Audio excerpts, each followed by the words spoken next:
নমস্কার দর্শক, প্রতিটি টেসলা গাড়ি হ্যাক করা যেতে পারে, এমনটাই মন্তব্য করলেন প্রাক্তন কেন্দ্রীয় ইলেকট্রনিক অ্যান্ড ইনফরমেশন টেকনোলজি মন্ত্রী রাজীব চন্দ্রশেখর। দর্শক, অতি সম্প্রতি Tesla CEO Elon Musk social media platform তার এক্স হ্যান্ডেলে ইভিএম নিয়ে পোস্ট করেছিলেন যে নির্বাচনে ইভিএমকে বাদ দিতে হবে। ইভিএম মানুষ অথবা আর্টিফিশিয়াল ইন্টেলিজেন্স দ্বারা হ্যাক হওয়ার ঝুঁকি রয়েছে। এর উত্তরে রাজীব চন্দ্রশেখর, যিনি প্রধানমন্ত্রী নরেন্দ্র মোদী সরকারের দ্বিতীয় দফায় ইলেকট্রনিক অ্যান্ড ইনফরমেশন টেকনোলজি মন্ত্রী ছিলেন, তিনি বলেছিলেন ইলন মাস্কের এই মন্তব্যটি খুবই সাধারণীকরণ যে কেউ নিরাপদ ডিজিটাল হার্ডওয়্যার তৈরি করতে পারে না।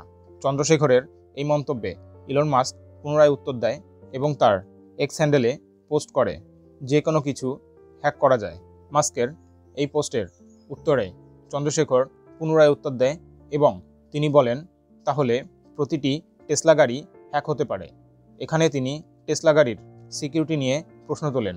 দর্শক, টেসলা বর্তমানে বিশ্বে ইলেকট্রিক কার প্রস্তুতকারী বিভিন্ন কোম্পানিগুলির মধ্যে একটি জনপ্রিয় কোম্পানি।